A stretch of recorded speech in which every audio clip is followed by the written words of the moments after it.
L'année 2025 arrive bientôt à sa fin et avec ça, nous avons eu quelques bons films, mais surtout plein de très mauvais films.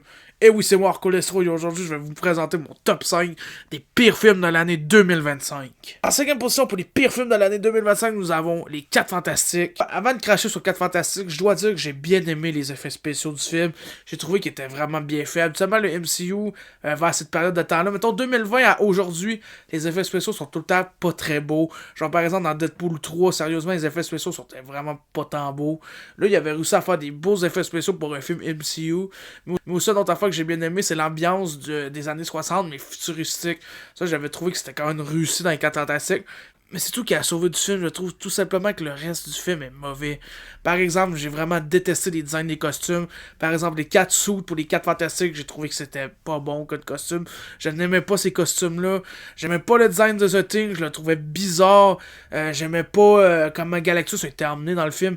Oui, il était géant. Je trouve qu'il avait la parfaite taille. Je trouvais que ça ressemblait à ce que Jack Kirby avait fait. Mais je trouve que la couleur, il était trop terne. J'aurais aimé ça que ce soit plus coloré, plus flashy, comme dans les BD de Jack Kirby. Puis là, j'ai trouvé qu'il avait pas bien réussi le Galactus dans le film. Je trouvais qu'il était vraiment trop terne. Mais le pire du pire, c'est Moleman. Moleman, dans les BD, c'est un petit bonhomme laid, habillé en vert, avec une petite cape verte, un petit bâton, des petites lunettes. Là, dans le film, c'est un gars de taille normale, avec un chandail Adidas vert. Vraiment, on dirait genre les jokes, genre adaptation, manga, adaptation de Netflix. On dirait littéralement cette joke-là. Je trouve vraiment qu'ils ont. C'est le pire personnage. Je trouve qu'ils ont pas bien capturé le costume de Moleman. J'ai vraiment détesté ça. C'est un des affaires que j'ai le plus détesté dans le film. Mais je trouve vraiment qu'ils ont foiré avec les designs des personnages dans ce film-là. Mais c'est pas la pire affaire du film. Tu sais, c'est un film de super-héros, tu t'attends à de l'action, à des combats tout. Non, on dirait plus regarde un cours de mathématiques. Pour de vrai, Reed Richards, il utilise quasiment jamais ses pouvoirs. On le voit juste utiliser pour faire des maths, à la limite. Il s'étire le bras pour faire des maths, c'est limite juste ça qu'on le voit faire. Sue Storm est enceinte et plus une mère dans le film. Je comprends qu'on voit pas tant ses pouvoirs, il voulait plus faire que ce soit une mère. Je comprends. Mais pareil, on aurait plus. J'aurais aimé ça voir plus ses pouvoirs. Lui qui utilise le plus ses pouvoirs, c'est Johnny Storm. Mais il utilise quasiment jamais. Il fait juste se transformer en torche humaine pour aller voler. C'est quasiment juste ça qu'il fait avec ses pouvoirs. Il pète juste du cheveu à un moment donné, une shot dans les yeux de Galactus. C'est ça, il utilise quasiment jamais ses pouvoirs. Mais le pire du pire, c'est The Thing. Il utilise jamais ses crises de pouvoir dans le film. Il fait juste péter des piliers. Puis il fait juste lever un char pour impressionner des enfants. Puis c'est littéralement tout. On voit plus The Thing cuisiner que utiliser ses pouvoirs. C'est pas normal pour un film de super-héros qu'on voit pas les super-héros utiliser leurs pouvoirs. Le film, il est plate, il y a quasiment aucun combat. Les super-héros, ils utilisent quasiment jamais leurs pouvoirs. The Thing, comme j'ai dit, on le voit plus cuisiner puis aller voir sa genre de croche qui sert littéralement à rien dans le film, ça mène à rien dans le film, c'est juste pour combler du temps dans le film, puis j'ai vraiment pas aimé les 4 Fantastiques. Je trouve que ça capture pas l'ambiance que Jack Kirby avait faite avec les BD 4 Fantastiques à l'époque, les toutes premières apparitions des 4 Fantastiques. Je trouve qu'ils ont pas bien capturé l'univers que Jack Kirby avait inventé. Puis je trouve ça très dommage que l'univers de Jack Kirby, ça aurait pu être un film bourré d'action, bourré de méchants, bourré de pouvoir, bourré de combats. Là, ils ont réussi aucune affaire là-dedans, puis j'ai trouvé ça extrêmement dommage. Puis j'avais donné la note de 3 sur 10 aux 4 Fantastiques, et c'est mon 5e pire film de l'année.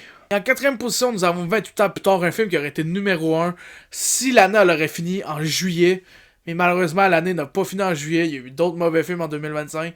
Puis il est seulement à la 4e place. Pour commencer, dans ce film-là, il n'y a quasiment rien à sauver. À part des petites variétés de zombies puis quelques beaux plans.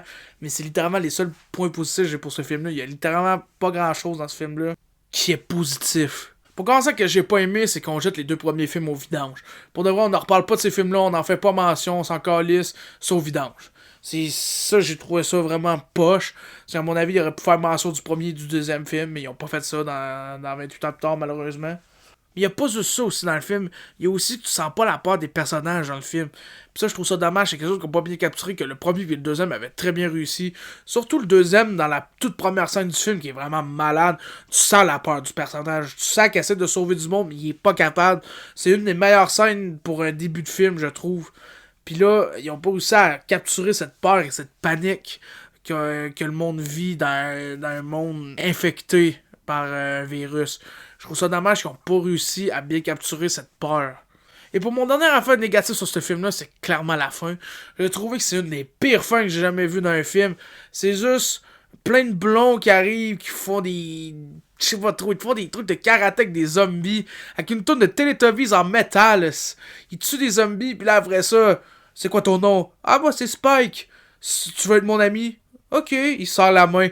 Crédit. Fin du film. J'ai jamais vu une fin aussi mauvaise dans un film. J'ai tellement trouvé que c'était une fin de merde. J'ai vraiment détesté cette fin-là. Puis pour 28 ans plus tard, j'y avais donné la note de 2 sur 10. Un film qui aurait pu être numéro 1 si l'année elle aurait fini en juillet. Mais l'année a pas fini en juillet, mais on a eu d'autres mauvais films. Donc c'était tout que j'avais à dire sur 28 ans plus tard. Et en troisième place des pires films de l'année 2025, nous avons les Schtroumpfs. La seule affaire qui t'a sauvé du jeu Schtroumpf, c'est clairement la référence au petit jeu de l'Atari 2100 de l'époque, qu'on voit 3-4 secondes dans le film. Puis c'est la seule affaire que je trouve qui est à sauver du film. Oui, il y a eu un short Bob l'éponge avant que le film commence, mais ça n'a pas rapport avec le film, je trouve. C'est juste qu'ils mettaient ça avant le film. Puis tu sais, pour de vrai, le short Bob l'éponge, il était meilleur que le film, je trouve. Puis c'est pas une joke. Vraiment, je trouve qu'il y a juste le truc de l'Atari 2100 qui t'a sauvé. Pourquoi j'ai pas aimé le film? Je trouve que c'était tellement n'importe quoi collé ensemble. Tu sais, c'est genre, on dirait qu'on collait ça avec de la crazy glue pis des clous, là. Pour de vrai, c'est tellement n'importe quoi qu'est-ce qu'ils ont fait avec ce film-là. Le scénario, ça va dans toutes les crises de sens. T'es jamais dans le même endroit. On est un lecteur vinyle, qui englobe des schtroumpfs pis ça les emmène à Paris. On sait pas pourquoi. Là, après ça, ils sont dans un désert. Après ça, ils sont dans l'interdimensionnel de je sais pas quoi avec des portes Q. Avec un Schtroumpf qui est mort il y a genre 300 ans, qui réapparaît avec sa longue barbe. Tu sais, c'est tellement du n'importe quoi. Je suis sûr que le monde était défoncé en faisant ce film-là. Je sais pas c'est quoi qu'ils se sont dit en faisant ce film-là, mais c'est tellement des trucs qui ont pas rapport avec les Schtroumpfs, c'est du n'importe quoi. Mais une autre affaire que j'ai vraiment détesté dans le film, c'est les chansons. Je sais que c'est pas mon genre de chanson, mais j'ai trouvé tellement que c'était de la merde. Pour de vrai, c'est tellement pas des bonnes tunes dans le film, c'est horrible. Pour de vrai, j'avais les oreilles, je suis pas mal sûr, j'avais les oreilles qui saignaient. Pour de vrai, tellement que c'était pas bon la musique dans ce film-là. Je souffrais, c'était de la torture. Il y a pas juste les chansons, mais il y a aussi les personnages haïs dans le film. Pour de vrai, la plupart des personnages servent littéralement à rien. On introduit un gros groupe de Schtroumpfs, juste pour qu'il y ait 2 Schtroumpfs d'importants. Schtroumpfs sans nom et Schtroumpfs fait. Sinon, le reste des Schtroumpfs, genre Schtroumpfs à lunettes, Schtroumpfs costauds, ils servent littéralement à rien. Ils ont genre une phrase dans le film. Ils servent tellement à rien, ils les introduisent pareil. Ils servent à rien, tes personnages. Mets-les pas, s'ils sont pas servir à rien. Mais le pire du pire, c'est les 3 sorciers, esti, que le frère de Gargamel il essaie d'impressionner. Je sais pas c'est quoi qui servait vraiment ces personnages-là. À part voler 4 livres, il y avait besoin de 4 livres. On les voit parler peut-être, gros max 30 secondes dans le film. Pis c'est le pas, ils ont payé des célébrités, là, esti, pour faire leur voix, pour faire une voix de 15 secondes, genre. Ils servent à rien, ces personnages-là. T'aurais pu y couper, ça aurait été le main film. Comme vous pouvez voir, j'ai détesté ce film-là. Mais à mon avis, un film Schtroumpf pourrait bien marcher aujourd'hui. C'est juste qu'il faut qu'il arrête d'essayer de mettre les Schtroumpfs dans une époque moderne. Faut qu'il fasse ce qu'il avait fait dans la série des années 70-80 ou dans les BD de Peyo à l'époque, ou que ça se passe dans le Moyen-Âge. Faut qu'ils remettent ça comme ça. Parce que là, il essaie trop de faire que les Schtroumpfs sont modernes.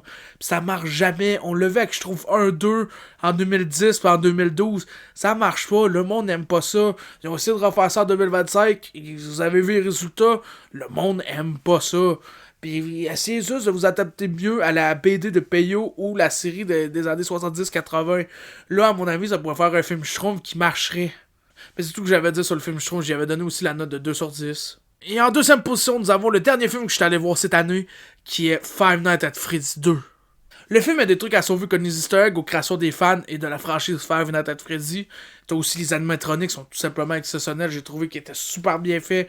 Ça ressemblait au jeu. Puis c'était des vrais animatroniques en plus. Ils sont très très bien faits. Vraiment, je trouve que c'est pas mal le meilleur point du film. Ces animatroniques sont très bien faits. Pour commencer, ce que j'ai pas aimé dans le film, c'est clairement que le film fait juste pas peur. J'ai trouvé vraiment que le film, il fait pas peur. Les jumpscares sont plates, sont nuls, ils font pas le saut. Le seul jumpscare qui m'a fait le saut dans le film, c'est le premier avec la lumière qui pète. C'est une lumière qui pète qui m'a fait le plus le saut. Les animatroniques m'ont pas fait peur, ils m'ont pas fait le saut. Puis je trouve ça dommage parce que un film adapté du jeu FNAF devrait faire peur parce que le jeu il fait absolument peur. Littéralement, quand j'étais tout petit, j'étais limite sur le bord de me chier dans les culottes tellement que le jeu me faisait peur. Là, le film, ils ont pas réussi à capturer cette ambiance-là. Je trouve que le film fait juste pas peur. Il n'y a pas juste la peur aussi que je trouve qui était pas bien capturée dans le film, t'avais aussi la violence. Pour de vrai, il y avait tellement pas de violence dans le film, ça aurait pu être un film tout âge tellement qu'il y avait pas de violence. Il y avait quasiment pas de sang, il y avait quasiment pas de meurtre, il y avait quasiment aucune violence dans le film. Peut-être tu m'aurais dit, il y a pas tant de violence dans le film, mais le film fait extrêmement peur. J'aurais été good, ça marche, ça me dérange pas. Là, ça fait pas peur, puis il y a pas de violence. C'est deux affaires qui manquent.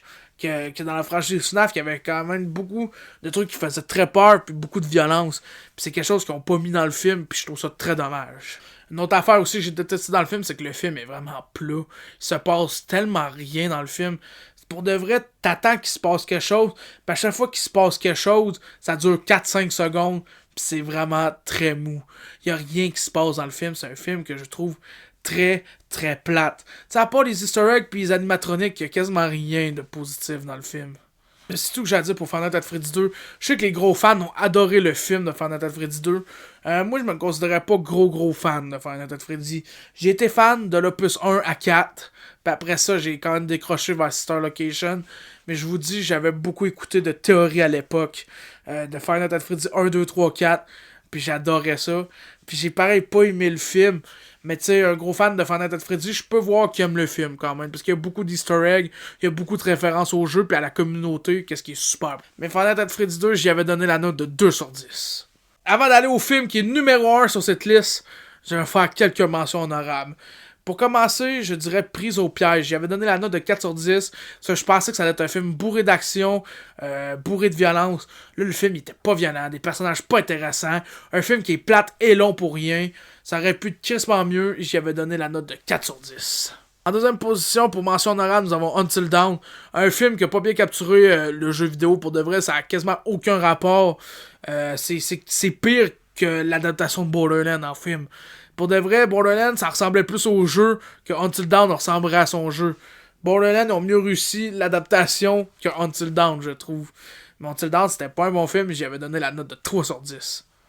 Et pour ma dernière mention honorable, nous avons Tron en Rise, un film qui est un gros flop en passant, fait qu'on va sûrement pas voir un autre film Tron, à part s'il faut un remake dans 20 ans.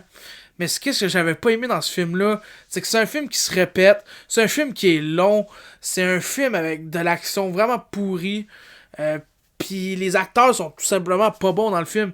C'est pas, je veux dire, que dans le film, le meilleur acteur, c'est Jared Leto, qui est pas un bon acteur habituellement, mais là, il a quand même bien joué, je trouve, dans ce film-là, puis je trouvais que c'était le meilleur acteur. La seule affaire qui est à sauver de Tron en Rage, je trouve, c'était les effets spéciaux. C'est pas mal la seule affaire qui est à sauver. Mais c'est tout que j'ai à dire pour mes mentions honorables. Donc, allons au numéro 1. Et pour le gagnant du pire film, le numéro 1 de cette liste, c'est L'Agent fait la farce ou Naked Gun en anglais. J'ai rien à dire de positif sur ce film-là. Pour commencer, les jokes, c'était du réchauffé, du revu. Les seules bonnes jokes qu'il y avait dans le film, on les voyait toutes dans l'annonce. Pour de vrai, le reste des jokes, c'était 1000 jokes pas drôles. Des jokes de grand-mère des années 70. Pour de vrai, c'est pas des bonnes jokes dans le film. Le film, il est pas drôle, pis c'est un film d'humour. Tu sais, il emmène des personnages qui servent à rien, qui sont juste là pour genre un petit gag. Pis c'est même pas drôle. Leur gag est même pas drôle. Leurs jokes sont pas drôles. L'histoire est pas bonne. Le film, il est plate. Le film, il est juste pas drôle. C'est un film d'humour. J'ai pas ri une crise de shot durant le film. L'annonce était plus drôle que le film. Les seules bonnes jokes, c'était eux dans les annonces, comme j'ai dit. J'ai quasiment rien à dire sur ce film-là. Pis c'est un film qui est vide. Il se passe rien. C'est juste une compilation de jokes pas drôles. C'est plate, c'est à chier, puis j'ai vraiment détesté ce film-là, et c'est le film avec la plus basse note que j'ai jamais donnée sur ma chaîne, et c'était un 1 sur 10, le pire film de l'année 2025. Si vous avez aimé cette vidéo, vous pouvez vous abonner, liker, partager, et s'il vous plaît, commentez votre avis sur votre top 5 des pires films de l'année, ou votre top 5 des meilleurs films de l'année. Je veux voir vos tops.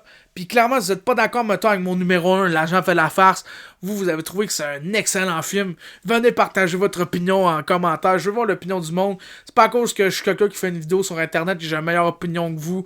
Tout le monde a droit à son opinion sur les films. Puis tu sais, clairement, si vous avez aimé le film, continuez à aimer le film. Mais c'est tout que j'ai à dire. Donc, à la prochaine pour d'autres critiques ou d'autres vidéos gaming. Fait à la prochaine!